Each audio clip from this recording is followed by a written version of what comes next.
Bom dia, queridos, a graça e a paz de Jesus, amém? Que nessa manhã o Senhor possa encher a sua vida com uma porção de graça e de glória tremenda, em nome de Jesus.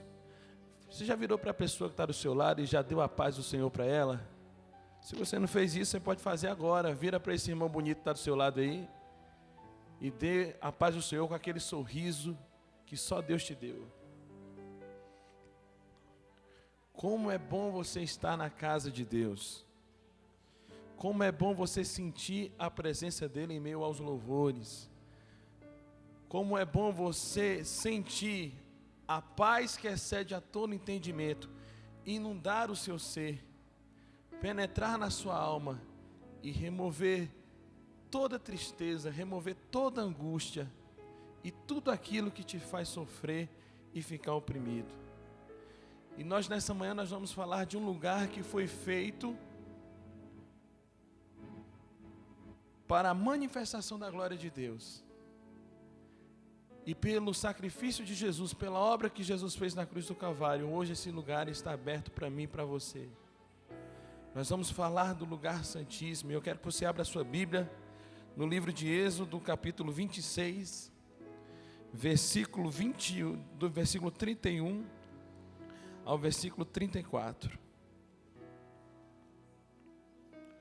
O desejo do Senhor é que você possa ser alguém que esteja todos os dias e permaneça todos os dias nesse lugar santíssimo, pois lá é onde a glória dele é liberada, lá é onde as revelações que ele tem para nos mostrar são transmitidas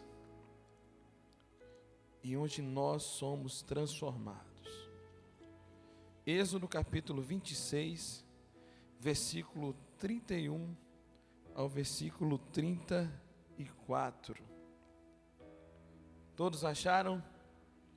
Vamos ler a palavra do Senhor. Depois farás um véu de pano azul e púrpura e carmesim, e linho fino torcido, com querubins de obra-prima se fará.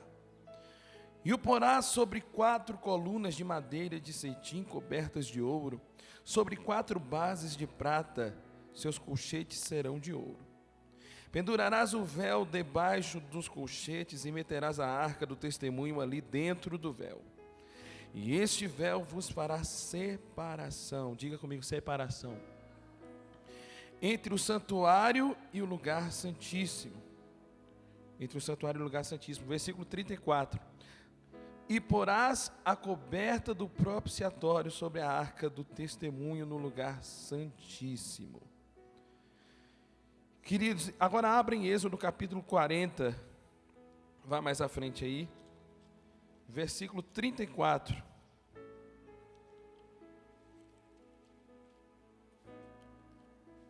Êxodo capítulo 40, versículo 34.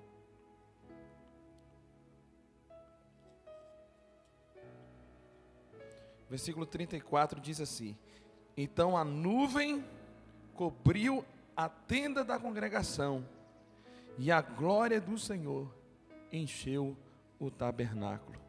Que essa glória nesse dia encha a sua vida, que essa glória nesse dia encha a sua casa, que essa glória nesse dia encha todas as áreas da sua vida, e que você venha transbordar da vida de Deus em todo o tempo. Pode se assentar.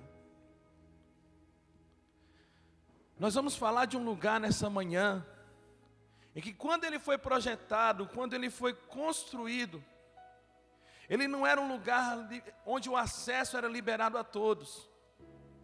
Esse lugar era tão precioso, esse lugar era tão especial, que ele só podia receber alguém uma vez por ano, e era o sumo sacerdote que poderia entrar nesse santíssimo lugar. E qual era o objetivo? Qual era a função desse sumo sacerdote ao entrar no lugar santíssimo? Era oferecer a Deus uma oferta pelos pecados do povo. E esse sacerdote, ele tinha que entrar naquele ambiente com reverência, com temor, com respeito, com a honra devida direcionada a Deus. Ele não podia entrar de qualquer forma. Ele não poderia entrar de forma displicente ou com qualquer pecado na sua vida, pois se ele tivesse pecado, ele seria fulminado. Pois no momento em que ele tivesse contato com a glória do Eterno, se ele tivesse alguma coisa errada na vida dele, isso seria um prejuízo. E um prejuízo irreparável. Um prejuízo que seria pago com a própria vida do sumo sacerdote.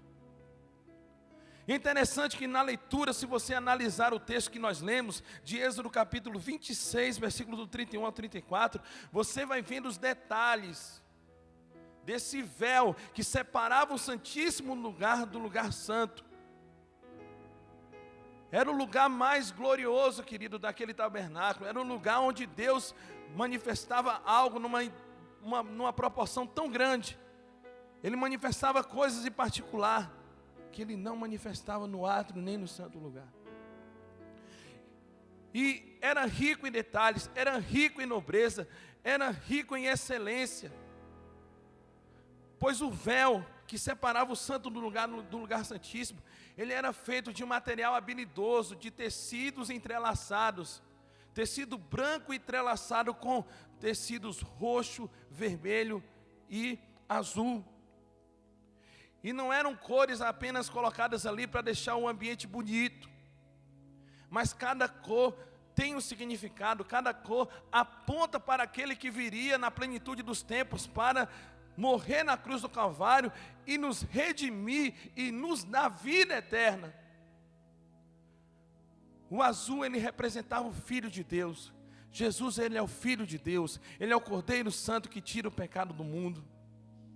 Jesus é o sumo sacerdote que entrou de uma vez por todas e ofereceu um sacrifício excelente, do qual nós hoje experimentamos os benefícios. É através desse sacrifício que nós temos o perdão dos pecados. É por meio desse sacrifício que nós temos direito a desfrutar da vida eterna, pois esse direito foi conquistado pela graça de Deus liberada sobre nós e pelo seu sangue vertido na cruz do Calvário. A cor vermelha representa o Filho do Homem. Jesus, ele veio em forma humana. Toda a obra para que houvesse redenção na humanidade, tudo que era necessário ser feito para que o homem experimentasse o perdão dos seus pecados, pudesse experimentar vida eterna na eternidade, tudo teria que ser feito na condição de homem. Então ele veio como ser humano. Ele foi gerado de modo sobrenatural, e quando ele pisou nessa terra, ele fez tudo aquilo que era necessário ser feito. Ele veio na plenitude dos tempos, e a obra dele foi o suficiente para que grande graça e misericórdia fosse liberada sobre nós. E o roxo aponta para o Deus Emanuel, um dos nomes do Senhor. Esse nome significa Deus conosco. É o Deus que está com você, independente do que você esteja passando. Se você está feliz, se você está alegre, se as coisas estão dando certo na sua vida, Deus está com você.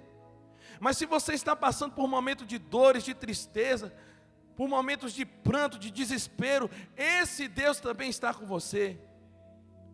Esse Deus, ele não te abandona, ele não larga você pelo fato de você estar passando um problema, pelo fato de você estar envolvido em uma dificuldade, onde você não possa resolver, onde você não possa fazer nada. O Salmo 72, versículo 2 diz claramente: e Ele livrará o necessitado quando clamar, como também ao aflito, e ao que não tem quem o ajude. Em algum momento da sua vida você esteve em uma dessas três situações.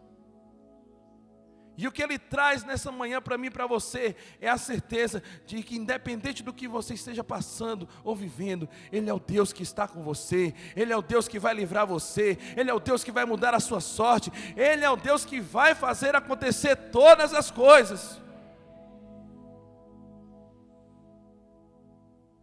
O véu separava o lugar santo do lugar santíssimo.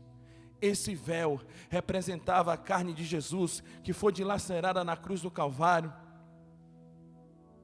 E esse véu, ele era ornado com excelência, ele era ornado com o melhor, pois Deus é um Deus de excelência, irmãos.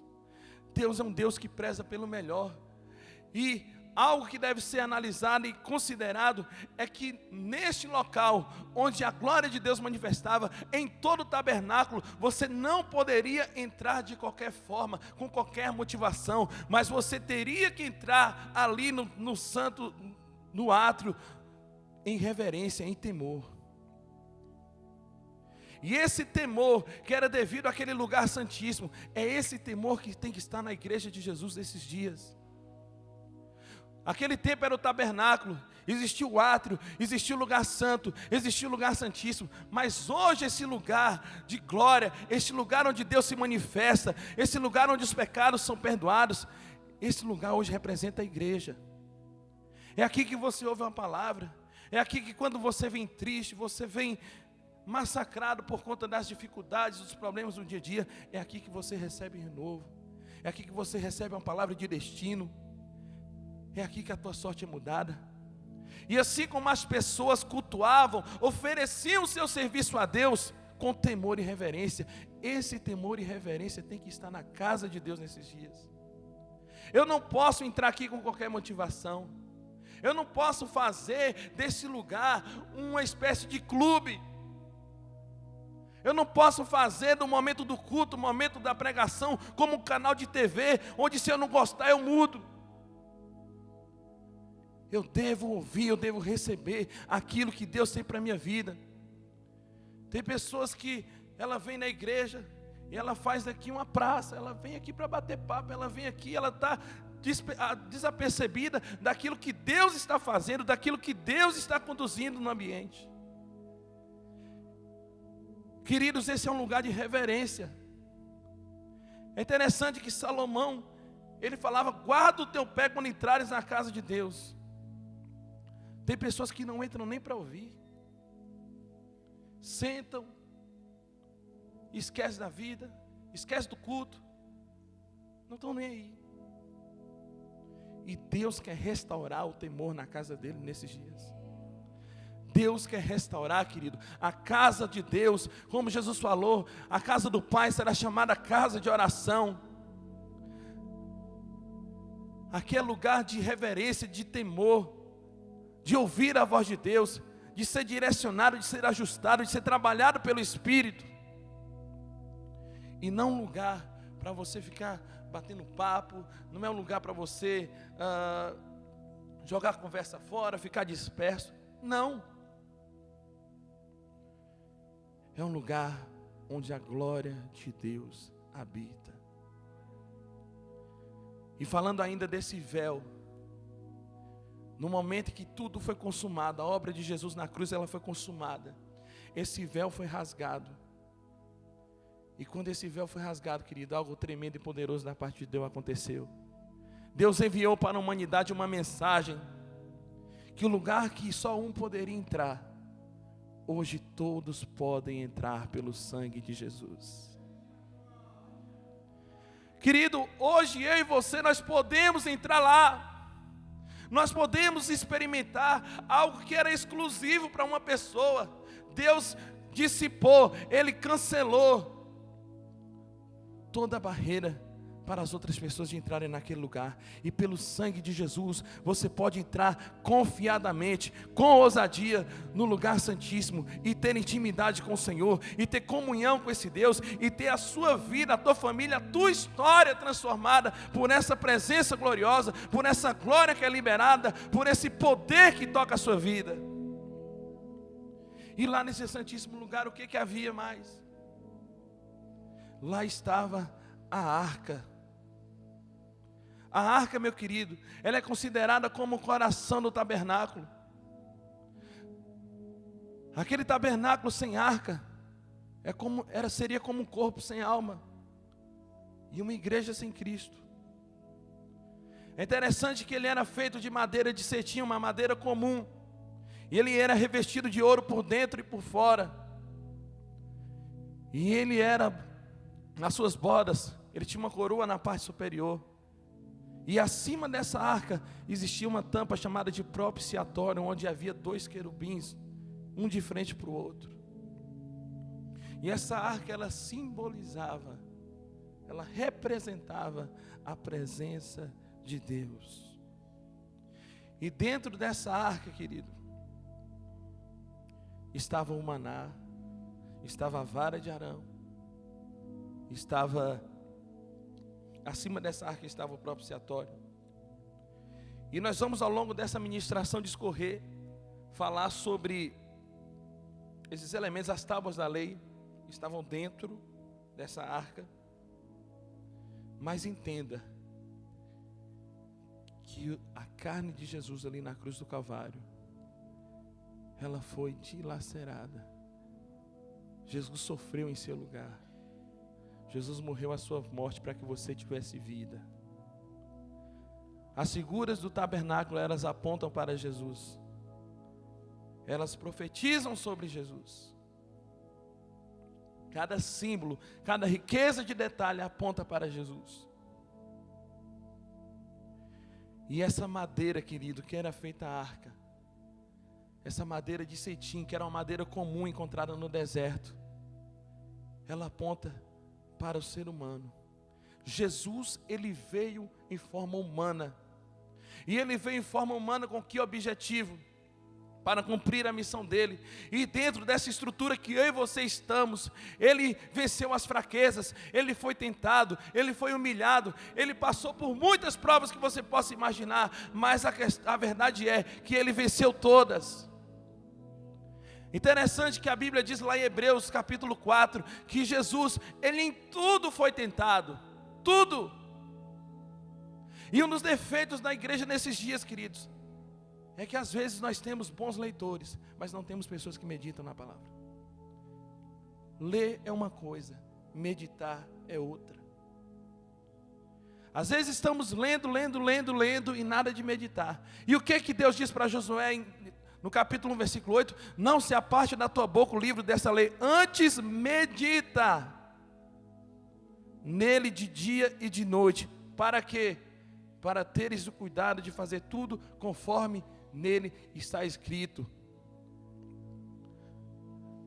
Meditar. O que é meditar, querido? O que Deus está querendo dizer nesse versículo? O que Deus está querendo falar para Josué quando ele manda meditar?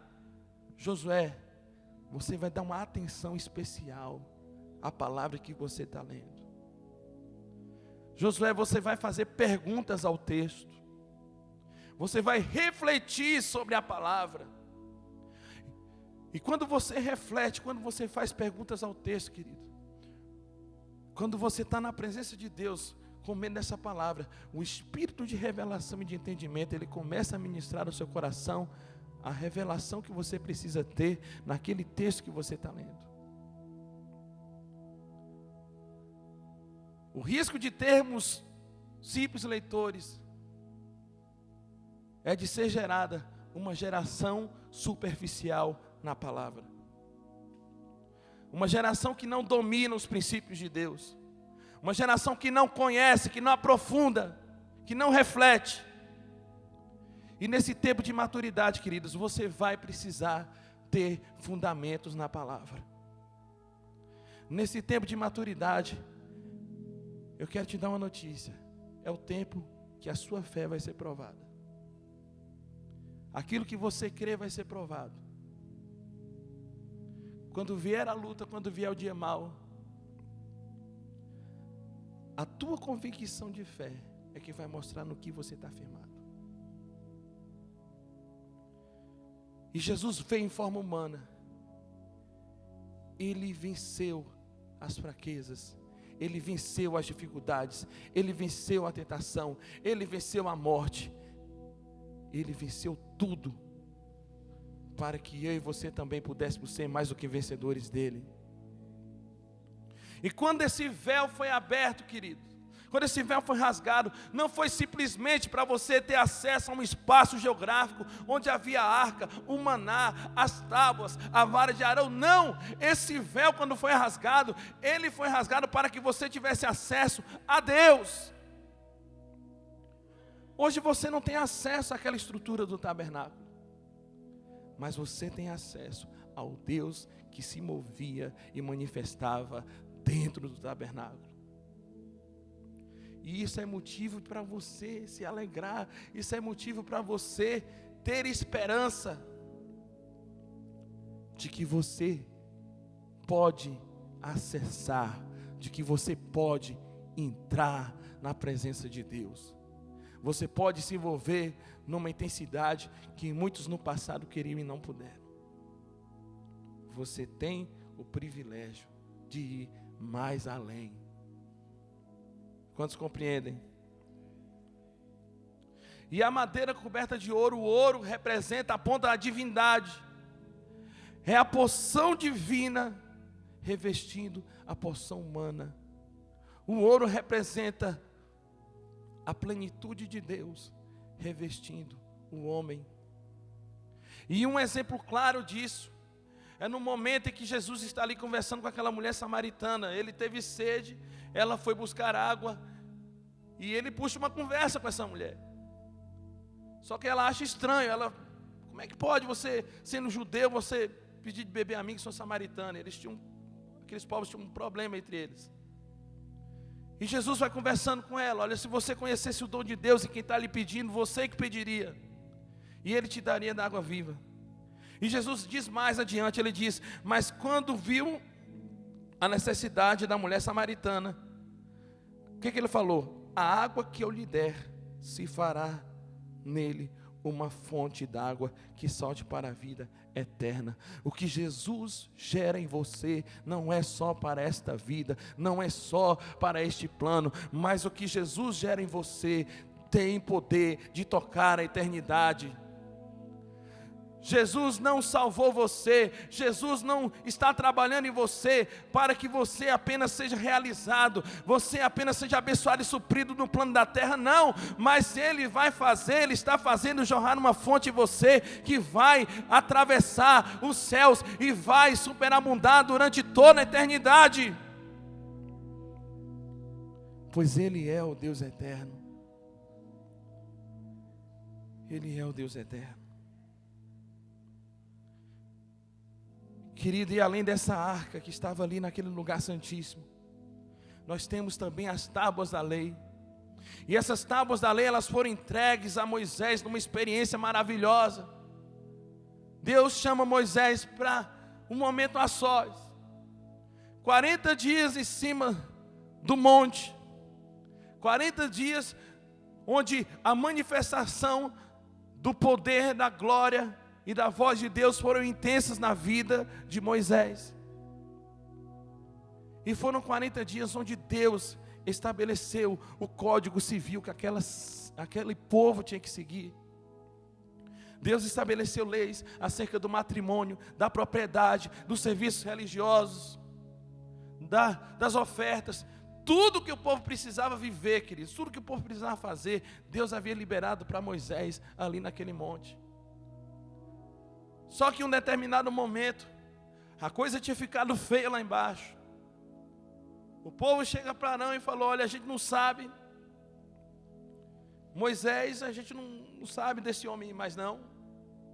Eles não tinham, Moisés já estava 40 dias ali no monte, e eles não tinham mais, para eles, quem sabe alguém deve ter pensado: não, esse Moisés, quem sabe já está morto. Nós não sabemos desse Moisés, então faça um Deus. Eles queriam que fosse feito um Deus no qual eles atribuíssem a glória de ter retirado eles da terra do Egito. E quando Deus percebeu isso, que estava havendo desordem lá embaixo, Deus fala para Moisés: desce, porque o teu povo... Interessante, queridos, que quando você lê os 5 primeiros livros da Bíblia, quando chega nessa parte, querido, quando Deus manda Moisés descer, você não vê desse capítulo em diante Deus falar o meu povo. Deus fala o teu povo. E você sabe por que Deus falava o teu povo? Porque naquele momento em que o povo havia se corrompido, aquele povo não tinha mais nada de Deus dentro deles. Eles não tinham nada, eles tinham se corrompido, eles tinham deixado o coração ser seduzido pela idolatria e por todo tipo de orgia e pecado que uma pessoa pudesse cometer ali embaixo. E Deus falou: olha, Moisés, desce, porque o teu povo se corrompeu. E Moisés desce com aquelas tábuas. E quando ele vê aquela realidade, quando ele vê tudo aquilo que estava acontecendo, o povo festejando diante de um bezerro de ouro que não podia fazer nada, uma imagem esculpida, Moisés fica tremendamente irado e quebra aquelas tábuas da lei. Agora, para você ver o prejuízo, querido, que aquela geração teve. Deus havia liberado um código civil, um código de ética, de conduta para eles seguirem. E eles da primeira vez não tiveram a oportunidade de conhecer aquilo que, se eles seguissem, traria vida para eles. Mas como Deus é misericordioso, Deus deu outra chance para o povo. Sobe de novo, Moisés. Moisés subiu. Passou mais 40 dias de intimidade, de comunhão, de proximidade com Deus. E aí Deus libera tudo de novo. As mesmas palavras, só que com uma diferença. Da primeira vez as tábuas da lei, elas haviam de ficar ao lado da arca. Dessa vez, o próprio Deus queria que ficasse dentro da arca. A lei que o homem não podia cumprir, Jesus veio na plenitude dos tempos e cumpriu toda a lei. Jesus cumpriu tudo que era necessário ser cumprido. E nessa lei, queridos, havia as atribuições do homem para com Deus e as atribuições do homem para com seu próximo. E o que o homem tinha que fazer em relação a Deus? Em primeiro lugar, nós devemos citar a consideração à pessoa de Deus. Não terás outros deuses diante de mim. O que Deus estava querendo dizer com isso? Eu quero ser exclusivo.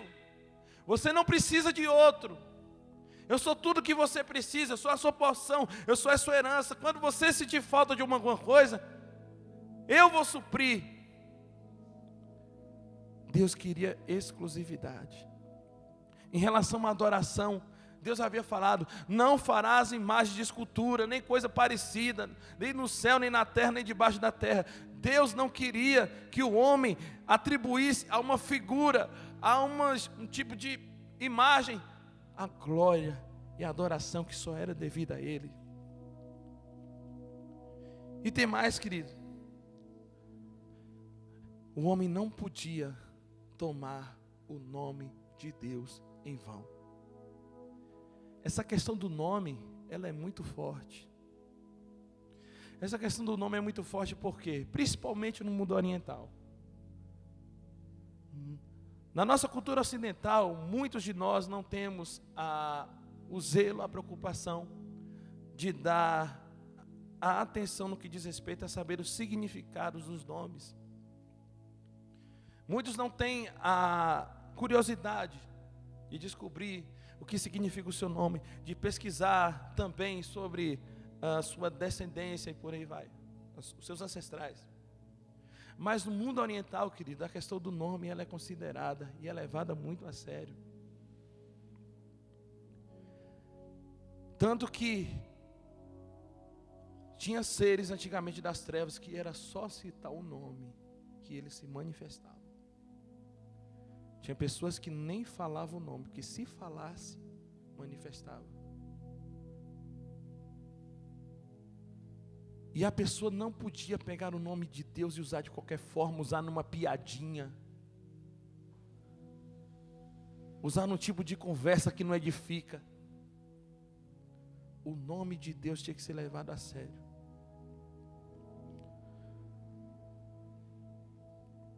O nome de Deus tinha que ser falado, pronunciado, debaixo de temor, de santidade, de reverência. E hoje o que nós vemos aí fora? Pessoas que usam o nome de Deus em piadas imorais. Elas usam o nome de Deus para mentir.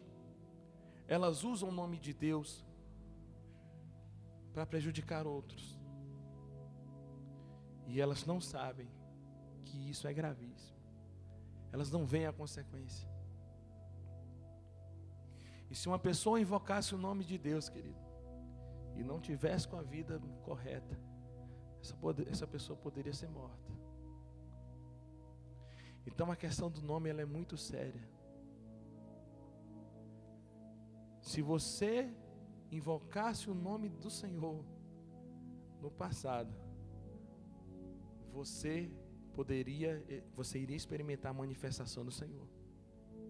Se você tivesse com a vida ok, santidade, comunhão e obediência, você ia ser beneficiado. Mas se você não tivesse, a coisa não seria dessa forma.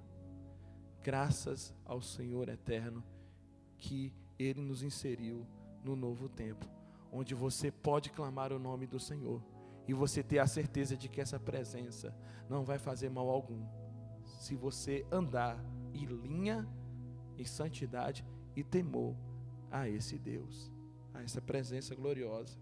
Amém, queridos? Então, existia essa questão do homem para com Deus. Deus havia falado também para o homem separar um dia para santificar o Senhor, onde ele estaria buscando, onde ele estaria tendo comunhão com Deus. E também havia as obrigações do homem para com o próximo. E o que seria? Não matarás, não roubarás, não cobiçarás a mulher do teu próximo. Você não vai cobiçar o que o outro tem. Você não vai mentir. E se as pessoas seguissem aquilo que Deus havia estabelecido, a vida delas seria outra. Deus havia falado: não terás outros deuses diante de mim. O povo, natureza do seu coração, Ele constituiu deuses para eles. Deus havia falado para não roubar. Algumas pessoas cometeram esse tipo de pecado. E você já parou para analisar? Tem gente que pode pensar: ué, mas precisava? O povo de Israel representa os crentes. É preciso você falar para um crente para ele não matar? É necessário você falar para ele não roubar? Ele precisa ouvir isso? Precisa. Se não precisasse, Deus não havia mandado dizer. Israel estava saindo de uma nação idólatra, pagã, cheia de costumes perversos, malditos, pervertidos. E eles precisavam de um código de ética e de conduta para não cair nos mesmos erros que eles viam na terra do Egito. Por isso que Deus mandou, queridos, as leis, para que o povo seguisse, e nessa lei ele tivesse vida. E a lei possui vários temas. É muito vasto, eu poderia, no estudo aprofundado, dizer vários temas aqui, mas eu vou dizer algumas coisas que se tratava a lei, que estava escrita ali nas tábuas que Deus entregou a Moisés. Era pela lei, a lei revela o pecado, a lei não pode justificar, a lei conduz a Cristo, a lei é eterna, a lei fez-se fraca pela carne, a lei foi cumprida somente por Cristo. Só Jesus cumpriu toda essa lei. Ele cumpriu integralmente. E é por Ele, querido, que você pode viver esse tempo maravilhoso, mas ao mesmo tempo um tempo de responsabilidade, que é o tempo da graça. Antigamente era faça e viva. Hoje é viva e faça. Por isso que você tem que se aprofundar na palavra. Porque como você vai obedecer o mandamento se você não conhece o mandamento? Como é que você vai obedecer a palavra? Como você vai se mover pela palavra se você não está alicerçado na palavra? Queridos, nós estamos vivendo dias em que a iniquidade tem se multiplicado, onde pessoas têm ido numa correnteza de destruição tremenda, e o mundo quer jogar o seu lixo, a sua podridão dentro da nossa casa, e você precisa estar fundamentado nos princípios, para você dizer não a essa sujeira, para você dizer não a tudo que esse sistema quer jogar na sua vida e na sua família. Por isso que é necessário você estar fundamentado na palavra. Tempo da maturidade, queridos, é tempo de prova de convicções. No que você está firmado? A sua casa está sobre a rocha ou está sobre a areia? Você de fato tem crido em Deus ou você não tem crido? O tempo vai dizer, o tempo vai mostrar. Por isso que você precisa estar fundamentado na palavra. Por isso que você precisa viver. Por isso que você precisa obedecer. E outra coisa também que estava dentro dessa arca, queridos, era um maná. A provisão que Deus mandou para o povo ali no deserto. Ele vinha como uma geada. E todos os dias, aquele povo experimentava dessa comida sobrenatural que só Deus podia dar. Não faltava nada. Todos os dias, durante 40 anos, eles experimentaram isso. E Deus trazia a consciência de provisão. Deus, Ele falava para o povo, não guarda para o outro dia. E teve gente que guardou e quando foi ver, o maná havia apodrecido. Deus queria trazer a certeza de que Ele estava provendo, de que Ele estava no controle de tudo. Não precisava se preocupar, não precisava turbar o coração, pois a provisão extraordinária estava sobre o povo de Israel naquele deserto.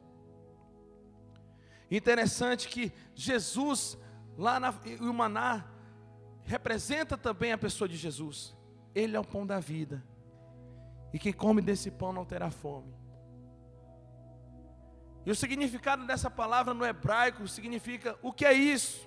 Na verdade é uma questão, é uma pergunta. O povo, quando teve contato com aquele elemento, aquela substância, eles não sabiam o que era e eles falaram: o que é isso? E a palavra maná, dentro do contexto caldeu, ela significa: isto é a minha porção, é a minha porção. E interessante que o significado dessas palavras hoje, elas estão presentes tanto no nosso meio, na nossa realidade de cristãos, como na realidade do mundo aí fora. Na língua portuguesa é o pão. E as pessoas aí fora no mundo, quando ouvem a palavra de Jesus, quando experimentam ou contemplam a manifestação de Jesus, algumas se perguntam: o que é isso? E nós, portadores das boas novas, nós podemos dizer: esta é a nossa porção. Esse é o Deus verdadeiro. Esse é aquele que pode mudar e transformar a vida do homem. E Ele é o pão da vida, querido. Quem não se alimenta do pão da vida, que é Jesus, está comendo porcaria. E toda vez que você come porcaria, você tem prejuízo. A curto, a médio ou a longo prazo você vai ter. Jesus é o pão da vida. E aquele que comer da sua carne, aquele que tiver acesso à sua presença, aquele que mergulhar na presença dEle, aquele que viver os princípios, ele terá vida em si. Ele é a fonte de águas vivas, e quem beber dessa fonte jamais terá sede.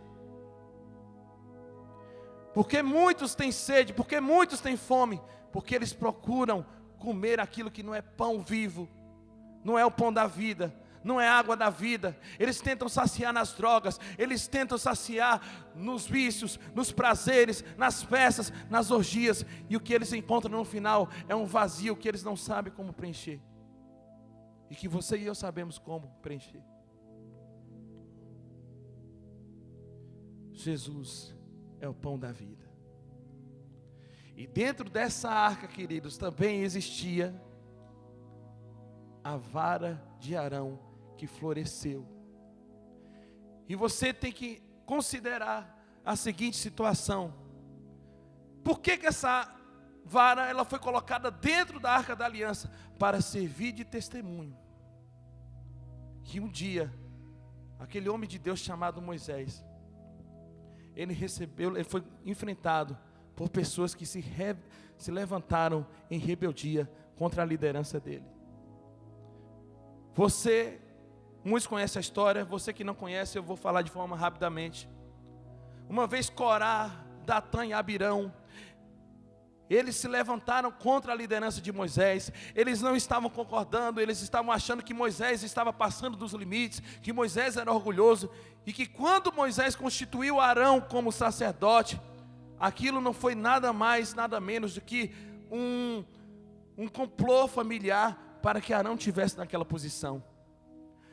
E esses três não só apenas se levantaram contra a liderança de Moisés, mas eles conseguiram seduzir 250 homens de valor, 250 príncipes de Israel. E Moisés, usado por Deus, ele direcionou aqueles homens, e diante de toda a congregação, o povo ia ver com quem Deus estava e quem Deus havia elegido. E Moisés, ele pega as 12 varas das pessoas mais importantes de Israel, dos líderes das pessoas mais importantes, e coloca dentro do tabernáculo. E queridos, no outro dia, apenas a vara de Arão havia florescido.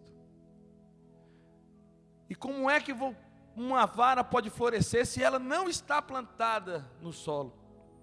A planta ela só desenvolve se ela estiver firmada no solo. Querido, toda raiz que não está firme na terra, não está fixada na terra, ela não vai persistir, ela não vai prevalecer por muito tempo. E Deus mostrou com aquele sinal extraordinário de que a liderança, o sacerdócio de Arão era legítimo, era legal e ele havia estabelecido. E quando aqueles 250 príncipes de Israel, eles foram oferecer incenso na presença de Deus, os incensos deles foram queimados, porque foram como fogo estranho diante da presença de Deus. E aquela vara, ela ficou ali, queridos, naquele local, na arca do testemunho, para justamente testemunhar isso, que um dia pessoas se levantaram contra uma liderança legítima. Cuidado para quem você empresta os ouvidos quando alguém fala da sua liderança. Não seja como esses príncipes, queridos, que o coração é levado por conta de o que fulano A fala, do que fulano B fala. Fique na bênção, fique na comunhão com o Senhor, crê no Senhor teu Deus e estarás seguro, crê nos seus profetas e prosperareis. O destino de rebelde é sequidão. O destino de rebelde é habitar em terra seca, onde nada floresce, onde nada dá. E o pior, deserto, além de ser seco, além de ser muito quente, ainda tem perigos de feras e pode tirar a vida da pessoa a qualquer momento. Confirmação de que os rebeldes habitam em terra seca, Salmo 68. Você pode chegar em casa e ler. O salmista diz: os rebeldes habitam em terra seca. Nada floresce, nada cresce, nada muda para melhor, só para pior. E a vara, querida, em si, a vara representava a autoridade de Arão. O broto era a vida de Deus que brotou em um lugar onde não havia vida. E as flores representavam a fragrância, o caráter, o testemunho de Arão, que o caráter dele exalava diante de Deus. E os frutos daquela vara representavam a utilidade de Adão e a fertilidade. Deus queria mostrar para o povo que Arão era escolhido,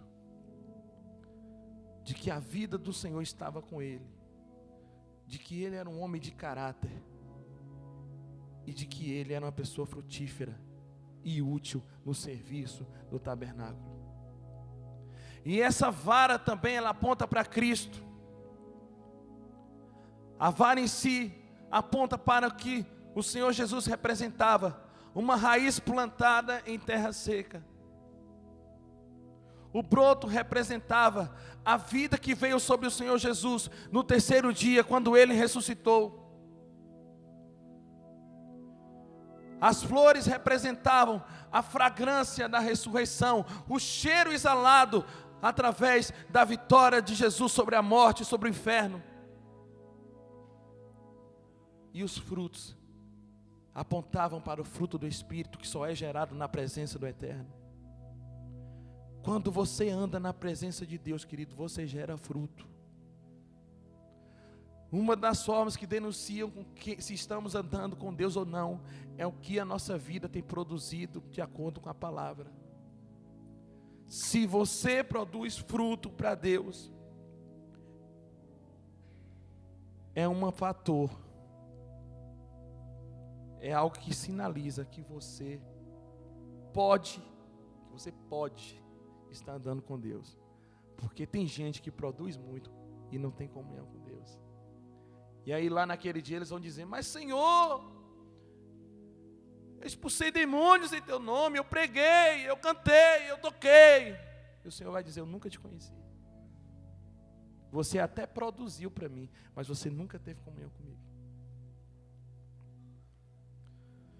Então, nós estamos falando da vara de Arão.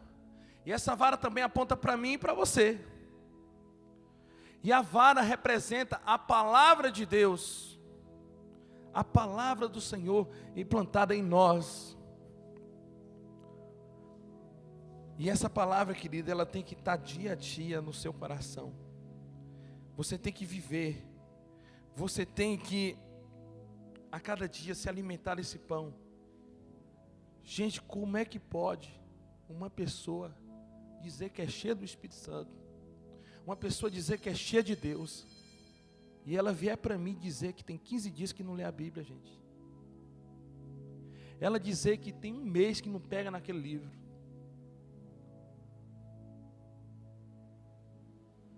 Eu não digo que uma pessoa dessa é cheia do Espírito Santo. Olha, eu sou crente, viu? Eu sou cheio de Deus. Fulano, você está buscando a Deus? Quando é que você teve assim comunhão com Deus? Eu fui orar assim, eu fui ter um momento mesmo assim de Deus com qualidade. Uns 2 meses atrás. Essa pessoa pode estar morta, ela está morta achando que está viva. Então, queridos, se você não estiver ligado à fonte que é Jesus, você não vai ter vida em si mesmo. Você tem que ter comunhão com o Senhor, você tem que meditar, você tem que mergulhar na palavra. E assim como a vara representa a palavra, os brotos representam a vida que veio em cima e entrou nas almas mortas. É a vida de Deus manifesta em você, é a vida de Deus que habita em você. E o perfume, as flores representam a fragrância exalada pelo caráter do crente, pelo testemunho, pela santidade. Você tem testemunho, você é uma carta viva, as pessoas estão lendo, e a pergunta é: o que elas estão lendo na sua vida? O que as pessoas estão vendo em você? Elas estão vendo Cristo? Ou elas estão vendo uma outra coisa? E a amêndoa representa aquilo que é produzido pelo Espírito Santo. A pessoa que vive na presença de Deus, o Espírito de Deus faz com que frutos sejam produzidos na vida dela. E por último, o propiciatório, que era a tampa que cobria a arca. E essa tampa, o sumo sacerdote, quando entrava no Santíssimo Lugar, ele borrifava sangue para aspergir. Ele borrifava sobre a tampa do altar, fazendo confissão dos pecados do povo. E sobre essa tampa estavam 2 querubins que estavam um de frente para o outro, com as asas levantadas. E querubim, querido, representa proteção. E Deus protegia aquele lugar. Hoje aquele lugar não existe. A arca que representa a presença de Deus, não se tem registro de onde ela estava. Ela é famosa, já teve até filme, né? Mas você não sabe onde está. Mas você sabe onde o Deus Todo-Poderoso está agora. E eu quero te dar uma notícia boa, Ele está aqui. Eu quero te dar uma notícia boa, Ele está sentado aí do seu lado. Eu quero dar uma notícia boa, Ele está lá na sua casa agora. Você não tem mais acesso à arca, mas você tem acesso a essa presença, a essa glória que vem de Deus e que enchia todo aquele lugar santíssimo. E dentro daquele santíssimo lugar, queridos, para encerrar, havia a Shekinah de Deus, a nuvem da glória de Deus, a nuvem que cobria todo aquele lugar, que desceu sobre o templo de Salomão como uma forma de fumaça, e as pessoas não conseguiam entrar ali, devido à manifestação da glória de Deus. Hoje você pode sentir essa glória, hoje você pode desfrutar essa graça, hoje você pode mergulhar nessa glória viva, que gera vida, que transforma, que liberta, que restaura, que faz o impossível acontecer. E eu queria nesse momento convidar você para ficar de pé. E eu quero que você entenda que o acesso à presença de Deus, ele não está mais reservado ao sumo sacerdote. Eu quero dizer que esse acesso a essa doce presença está também direcionado a você. Quando você acessar a presença do Eterno, algo extraordinário vai ser gerado dentro de você. E você vai nessa manhã entrar nesse lugar santíssimo preparado para você. E você vai entrar com ousadia. E você vai ser tocado por esse Deus maravilhoso. E tudo que é tristeza, tudo que é morte, tudo que é destruição dentro de você, vai ser removido agora. Comece a adorar ao Senhor aonde você está. Comece a honrar, a bendizer essa doce presença. E sinta a glória de Deus entrando em seu coração, fazendo uma limpeza, fazendo a obra que você não pode fazer, fazendo aquilo que você não pode com as suas forças. É impossível, querido, uma pessoa ter comunhão com Deus, ter acesso à presença de Deus, ser tocada pelo Eterno e sair da mesma forma. E eu quero que você agora entre nesse lugar. O véu foi rasgado. Não existe mais barreiras. Não existe mais oposição. Não existe impedimento para que você entre no Santíssimo Lugar.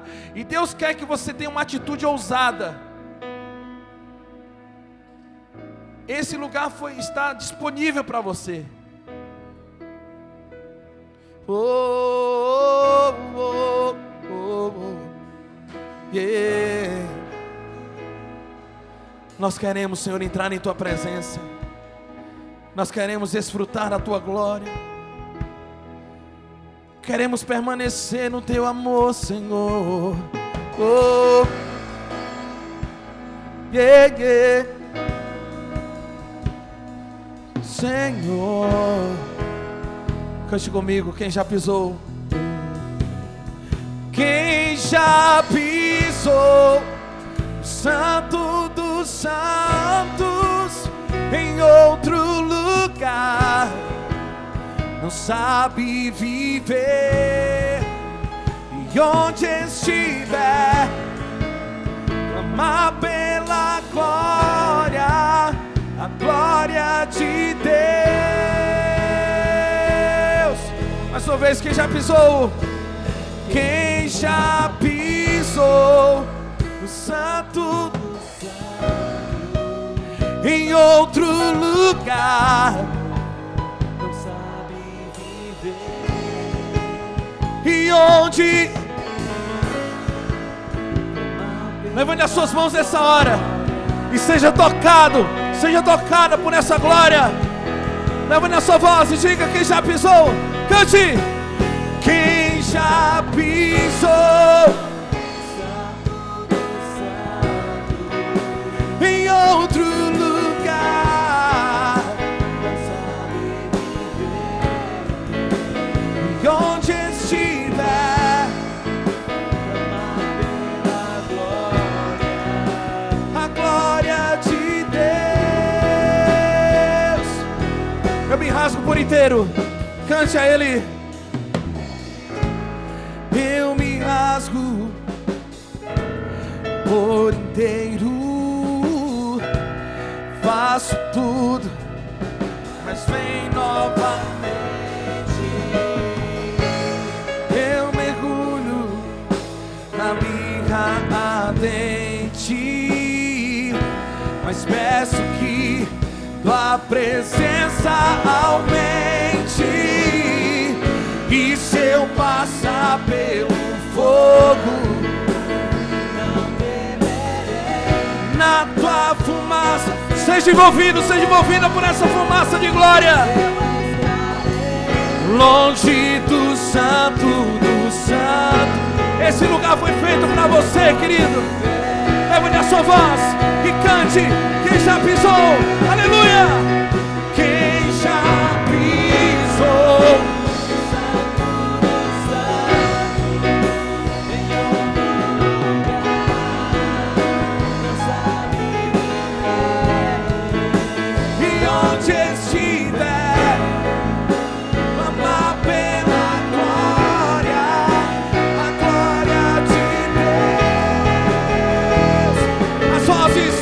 Pisou, quem já pisou.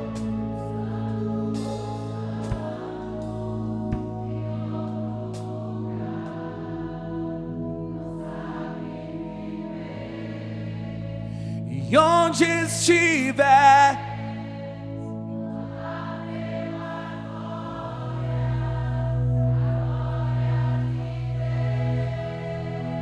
agora nós vamos erguer na nossa voz e dizer a Ele: Santo, aleluia, Santo,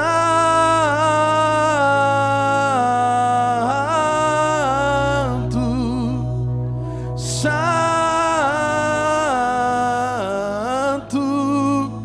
diga que Ele é santo, Santo,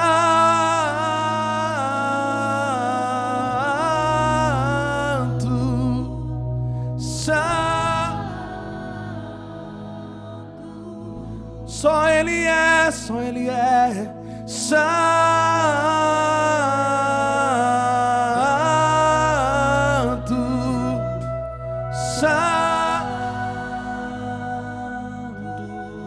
Mais uma vez, diga isso para Ele, diga. Santo,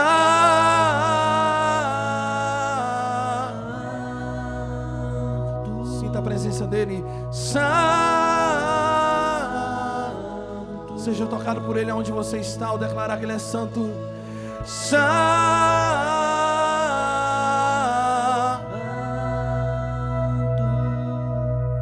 santo.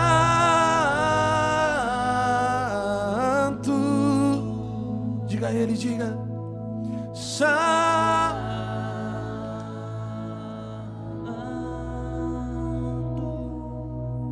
santo. Que Deus te envolva cada dia com a glória dEle. Que a presença do Senhor seja sempre o seu maior tesouro. E que cada dia Ele te leve para momentos tremendos e sobrenaturais em sua presença. Dê um aplauso bem forte de honrar o Senhor. Que Deus abençoe a sua vida em nome de Jesus. Pode aplaudir mais forte, querido. Aplauda a Ele. Ele é santo. Ele é digno de louvor, glória, honra e exaltação. A Ele daremos o louvor, a honra e toda a glória.